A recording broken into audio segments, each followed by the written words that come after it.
Assalamualaikum warahmatullahi wabarakatuh. Salam, Om Swastiastu, Namo Buddhaya, salam kebajikan. Nama saya adalah Ayudhya Mahendaring Ratri, STMT, akan melakukan pernyataan diri dosen untuk unjuk kerja Tridharma Perguruan Tinggi. NIDN saya adalah 00004037601. Untuk mata kuliah yang saya ampu adalah mata kuliah manajemen pemasaran dengan beban SKS, yaitu 3 SKS tanpa prasyarat, kemudian tatap muka sebanyak 3 tanpa adanya praktikum. Dosen yang mengampu mata kuliah manajemen pemasaran adalah saya sendiri tanpa ada dosen pembantu. Kemudian untuk definisi daripada mata kuliah manajemen pemasaran merupakan studi tentang perencanaan, pengelolaan, pelaksanaan, dan pengawasan kegiatan pemasaran untuk mencapai tujuan organisasi, yaitu meningkatkan keuntungan dan memahami kebutuhan konsumen. Mata kuliah ini berfokus pada bagaimana perusahaan mengidentifikasi peluang pasar, mengembangkan strategi pemasaran yang efektif, dan membangun hubungan jangka panjang dengan pelanggan.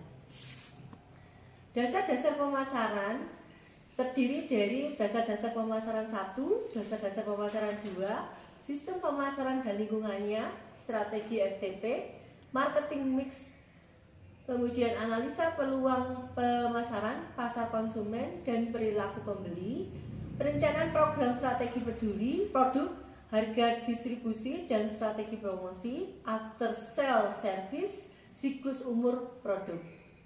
Kemudian terdapat yaitu sistem informasi pengendalian pemasaran, pemasaran dan lingkungan pasar modern, pasar global, dan market world. Untuk CPMK daripada mata kuliah manajemen pemasaran terdiri yaitu pertama, mahasiswa mampu memahami bagaimana merancang segmen pasar, target pasar, dan positioning konsumen.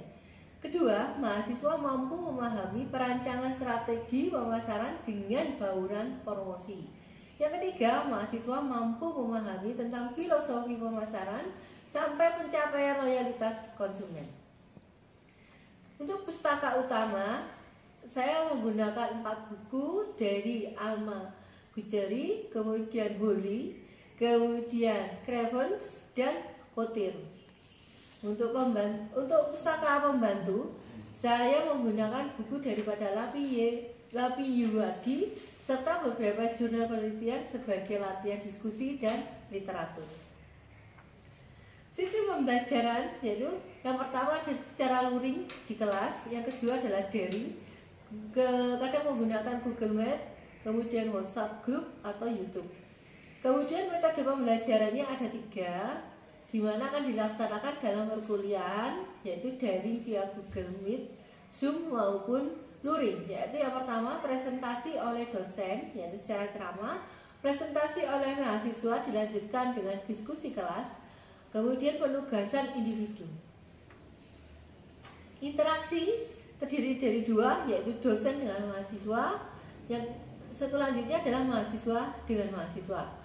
Penilaian, indikator, kriteria, dan bobot maka dilakukan yaitu nilai proses itu sebesar 70%, merupakan jumlah dari yang pertama tugas 1, 2 tugas 2, 3 kuis, kemudian 4 ujian tengah semester di mana seluruhnya mencapai 70%. Kemudian yang selanjutnya adalah nilai ujian akhir semester sebesar 30%. Bentuk luaran itu terdiri dari yang pertama adalah tugas mandiri, kemudian laporan atau makalah yang akan menjadi jurnal penelitian yang akan diupload di beberapa jurnal penelitian di luar Unika Malang. Yang ketiga adalah slide presentasi PowerPoint yang akan dibahas oleh mahasiswa di depan kelas. Seperti itu. Kemudian yang kedua adalah untuk penyusunan makalah ini terdapat bobot yaitu sebesar 30%. Jadi 30% ini kemudian ditambah dengan penyusunan slide presentasi yaitu bobotnya 30%.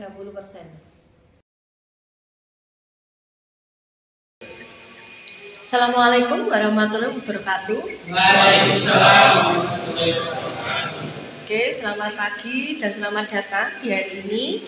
Kita untuk mata kuliah saya yaitu manajemen pemasaran, kita mulai di pertemuan keempat di bulan ini.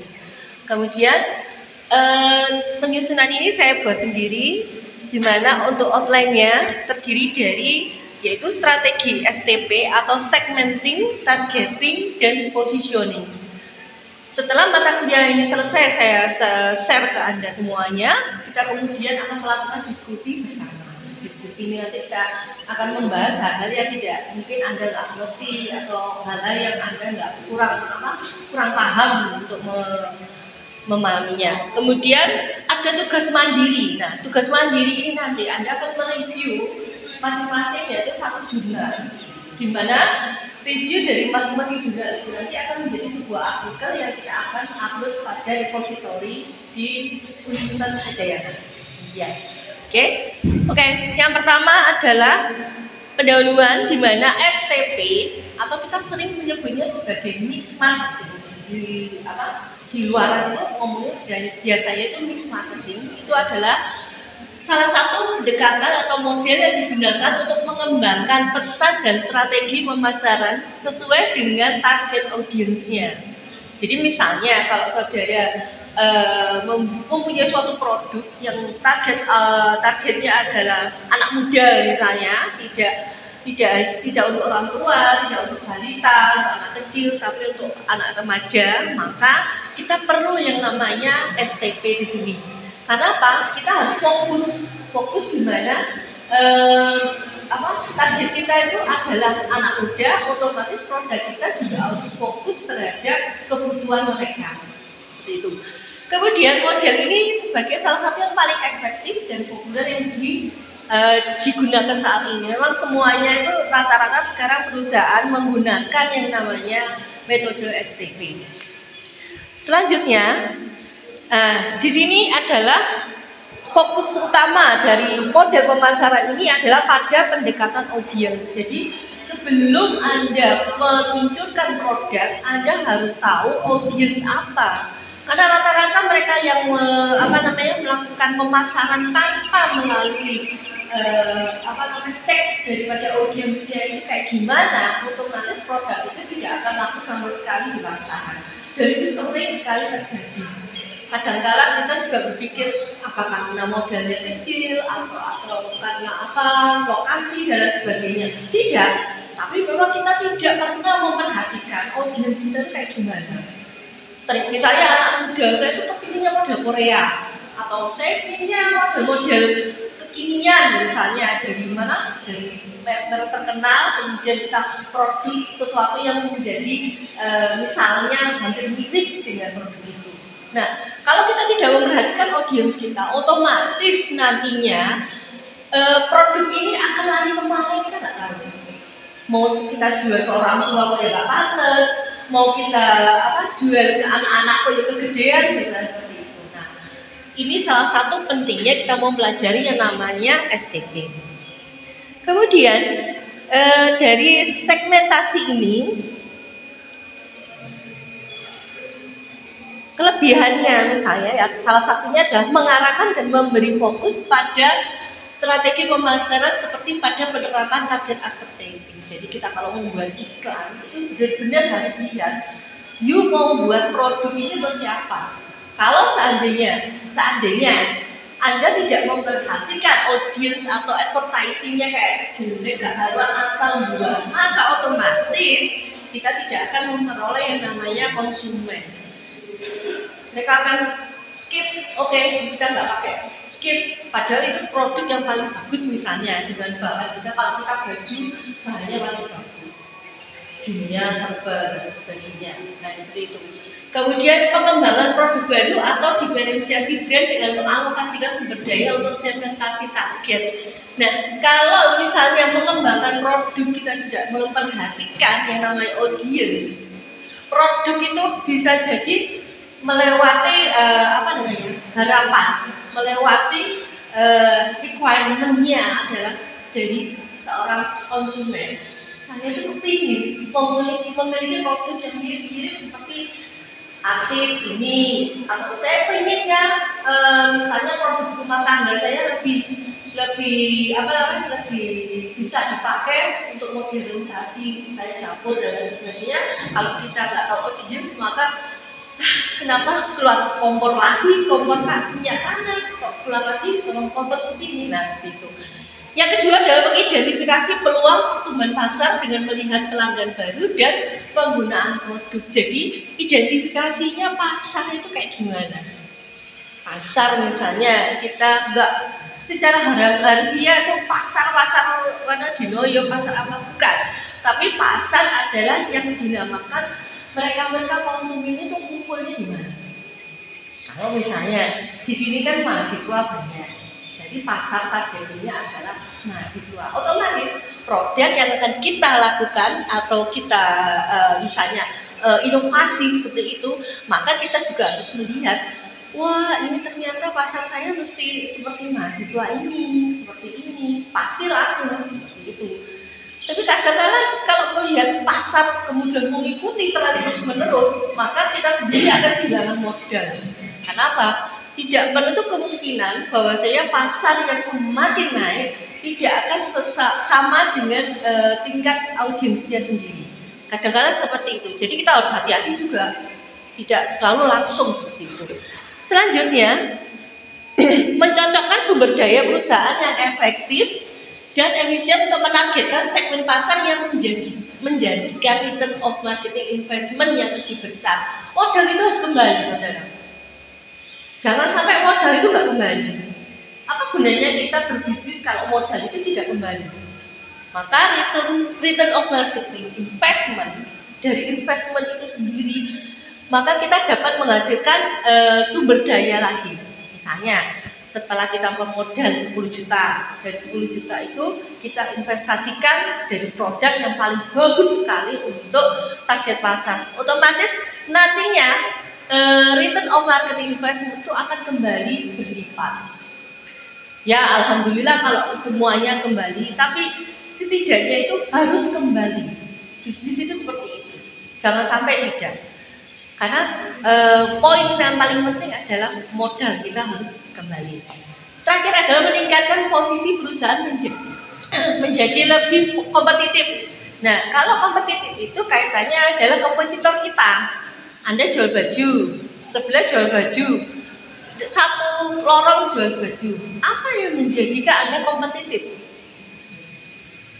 Coba kamu saya tanya ke Mbak Kansa. Kalau seandainya kamu ingin bajumu laku, misalnya laku keras, satu lorong ini, misalnya 1, 2, 3, 4, 5 itu jual baju semua, apa yang kamu lakukan? Diskon, kemudian katakan baju jenis apa, masakan iklan, satu dari satu. Tidak, kamu nggak berpikir bahwa kamu ingin meningkatkan yang namanya produkmu. Jadi ada diferensiasi, produkmu lebih gimana, lebih apa, gitu. Oke, jadi itu pemahamannya seperti itu. Oke, next. Bagaimana cara menerapkan model segmenting targeting position? Pertama adalah segmentasi pasar yang tadi awal saya katakan bahwasanya pasar di sini otomatis saudara harus melihat segmentasinya di mana, baik itu anak kecil, apakah dewasa, apakah orang tua. Bahkan kalau namanya toko yang memiliki, misalnya toko yang memiliki produk untuk kematian juga harus Anda lihat. Itu sendiri seperti itu. Kalau umpamanya kita memperhatikan misalnya butuh kain untuk mengubur berapa, apakah menyediakan kembang, atau menyediakan bokor dan lain sebagainya seperti itu. Nah, tahapan ini dilakukan untuk membagi pelanggan menjadi sekelompok orang dengan karakteristik dan kebutuhan yang sama. Misalnya dalam suatu lingkungan RT, kebutuhan yang sama apa? Sembako. Kan tiap hari kita makan ya sembako. Nah, tahu segmentasinya untuk orang membutuhkan sembako itu otomatis apa tokonya? Toko palen, ya toh. Nah, kalau seperti itu Nah, kalau seperti itu maka perlu segmentasi pasar yang jelas. Selanjutnya adalah demografis. Dapat dilihat itu seperti usia, jenis kelamin, geografis, wilayah, kota atau lingkungan, psikografis seperti nilai-nilai, kepribadian, gaya hidup, perilaku adalah berdasarkan cara mereka menggunakan. Jadi perilaku itu seperti saya berperilaku tiap hari pakai celana panjang kalau ke kantor, otomatis apa yang menjadi segmen saya kayak gimana? Oh ternyata kalau di sini rata-rata dosen jualnya celana cewek, misalnya celana bahan dan lain sebagainya. Seperti itu kan? Nah, oke. Next, menentukan target atau sasaran. Targeting. Sasarannya apa? Oh, saya jual ke ibu-ibu. Apa ibu-ibu? Butuhannya apa? Seperti itu. Otomatis produknya disesuaikan. Seperti itu ya. Next adalah cara menerapkan model segmenting targeting position itu adalah berdasarkan ukuran. Seberapa besar segmentasi pasar dan potensinya untuk tumbuh di masa depan. Kira-kira kalau saya punya produk seperti ini, tahun depan bisa nggak? Masih eksis misalnya. Punya nggak kemampuan bahwa saya eksis bisa mengembangkan bisnis. Kedua itu adalah profitabilitas, di mana yang memiliki potensi menghasilkan keuntungan lebih tinggi dari produk atau layanan. Bagaimana dengan lifetime value customer di segmen tersebut? Produk itu memiliki stuck. Ada suatu ketika bahwasanya produk itu orang itu jenuh. Seperti itu. Nah, itu perlu dipikirkan lagi profitabilitasnya. Aksesibilitas, seberapa mudah atau sulit Anda mencapai segmen target market dengan pesan pemasaran yang kamu lakukan. Saya jual misalnya jualan untuk laptop. Kalau laptop itu kadang itu orang seneng-seneng ya. Nah, tergantung daripada saya suka fitur ini seperti itu. Kemudian next adalah fokus pada manfaat, yaitu masing-masing segmen membutuhkan manfaat yang berbeda. Kemudian terakhir adalah perbedaan. Harus ada perbedaan terukur atau antar segmennya. Jadi misalnya ada orang tua, ada anak, ada nah itu segmen terukurnya itu bagaimana? Seperti itu. Ada pertanyaan lagi? Mungkin? Mulai segmen. Kira-kira ada pertanyaan untuk segmentasi? Lanjut? Oke. Kita lanjutkan. Nah, ini salah satu daripada contoh perusahaan yang menerapkan metode STP, yaitu salah satunya dalam pengenalan. Pengenalan ini kriteria dasarnya seperti Anda lihat ada 5: generasi, kelas ekonomi, domisili, 6 penggunaan teknologi, preferensi halal, dan kebiasaan mengkonsumsi kopi. Anda suka kopi semuanya? Otomatis mungkin kita bisa sharing nanti ya. Kemudian STP-nya di sini kriteria dasar tersebut dibagi menjadi masing-masing, yaitu generasi Gen X, milenial, dan Gen Z. Jadi saya kayaknya termasuk ini ya, masuk ke dalam generasinya. Kemudian kelas ekonomi menengah bawah, menengah, kemudian menengah atas. Semua suka kopi. Dari yang orang nggak punya sampai orang yang sangat-sangat super kaya. Kemudian domisili bisa di desa, pinggiran kota, ibu kota provinsi, ibu kota negara. Kemudian teknologi, tidak menggunakan smartphone, pengguna smartphone hanya untuk chat, YouTube, Facebook, pengguna smartphone untuk mentransaksi online saja atau teach education. Kemudian preferensi halal, yaitu tidak concern, cukup concern, dan sangat concern. Kebiasaan mengkonsumsi jarang, sesekali, setiap minggu, setiap hari. Misalnya Mas ada minum kopinya sehari berapa kali? 3 kali, berarti Anda cukup ya. Cukup misalnya setiap hari kan? Ya. Oke. Lanjut di sini berdasarkan hasil riset, di mana perusahaan mendapatkan bahwa kondisi marketnya sini itu cukup kompetitif karena industri kopi kekinian, namanya kopi ya. Kopinya nggak hanya hitam, nggak hanya kopi tubruk, kopi kayak gitu tuh, tapi ada susunya, ada rasa ini, rasa itu dan sebagainya. Itu memang sedang naik daun, orang kan suka kayak gitu. Coba deh, coba avocado kopi, padahal ya rasanya nggak karuan misalnya gitu. Kemudian terdapat beberapa brand kopi kekinian, misalnya Janji Jiwa, kedai kopi pulau, lain hati atau kopi su. Selain kopi kekinian seperti ini, ada juga brand-brand yang lebih dahulu ada, misalnya Starbucks, Jeko, Excelso, Coffee Bean, dan sebagainya. Dari banyaknya karakteristik yang kita miliki pada bagian segmentasi, bisa dipilih dua. Ini bisa dipilih dua, yaitu yang membedakan kopi kenangan sama kompetitornya. Perusahaan itu mendapatkan ada dua aspek yang membedakan kopi kenangan dengan kopi lainnya adalah halal. Bisakah kita katakan bahwasanya kopi itu halal dari mana? Bisa dari MUI. Misalnya apa lagi? Contohnya kopi apa? Kopi kenangan itu dianggap halal diapanya? Produknya, campurannya, misalnya seperti itu. Kan kadang orang nggak hanya kopi murni ya, ada campuran jagung kayak apa ya kayak kopi itu. Kemudian penggunaan teknologi. Kenapa praktisi halal? Karena terdaftar dalam MUI seperti itu. Penggunaan teknologi, satu-satunya pertama kali menggunakan teknologi pemesanan online adalah kopi kenangan. Oke. Nah, tugas mandiri. Silakan mencari bentuk pemasaran bisnis lainnya dengan menggunakan metode STP dan dibuat dalam bentuk artikel. Ini bisa Anda cari di dalam jurnal.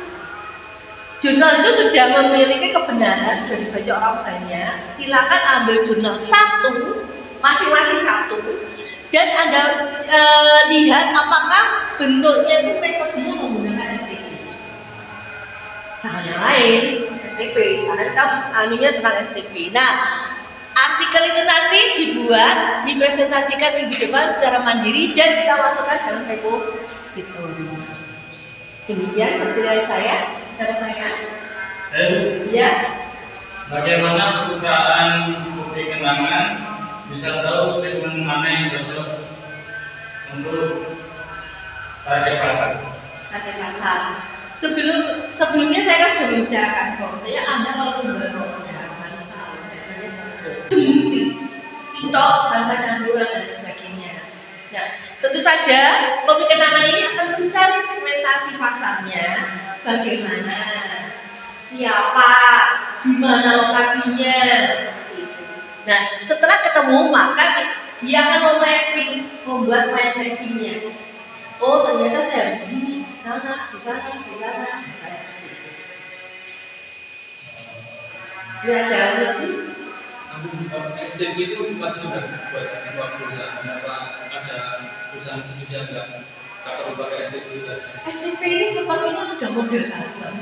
Kalau model baru, otomatis kita sudah melihat kegunaan, kemudian manfaatnya. Kira-kira produk saya dapat berapa itu sudah kelihatan. Maka jarang ada yang tidak menggunakan STP kecuali bisnis rumah tangga. Jadi rumah tangga itu jarang pakai mix marketing, jarang kan? Dia ya konvensional begitu saja. Gitu. Oke, jadi apakah suatu produk itu bisa kita lebih dari satu segmentasi? Bisa. Satu produk bisa mencapai beberapa segmen pasar berdasarkan yang tadi saya kriteria dasarnya dari demografi kan kita membahas masalah umur ya, umur laki perempuan dan sebagainya. Kemudian sampai 6 segmen itu, maka segmentasinya bisa lebih dari 2 seperti itu. Oke, ada pertanyaan? Masih? Sudah, oke. Jangan lupa ya, minggu depan tolong dikerjakan bagaimana cara Anda mencari jurnal terkait dengan STP, dibuatkan dalam bentuk artikel, setelah itu dipresentasikan dan kita upload di repository. Demikian. Terima kasih atas kehadirannya. Mohon maaf bila ada salah kata. Oke, sebelum Anda bubar, jadi diingat ya, itu tugasnya mandiri. Terima kasih. Assalamualaikum warahmatullahi wabarakatuh. Waalaikumsalam.